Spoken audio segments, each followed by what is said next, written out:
ਕੀਤਾ ਉਸ ਵੇਲੇ ਦਾ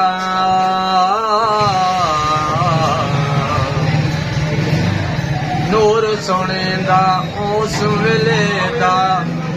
ਅਜੇ ਜ਼ਮੀਨ ਸਮਾਨ ਵੀ ਨਹੀਂ ਸੀ ਲੋਹ ਮਹਫੂਜ਼ ਨਾ ਅਰਸ਼ ਨਾ ਕੁਰਸੀ ਅਜੇ ਕੌਣ ਮਕਾਨ ਵੀ ਨਹੀਂ ਸੀ ਨਾ ਸੂਰਜ ਨਾ ਚੰਨ ਨਾ ਤਾਰੇ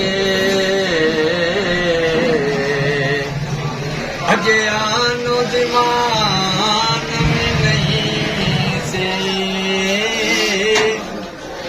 ਤੇ ਆਜ਼ਮ ਆਦਮ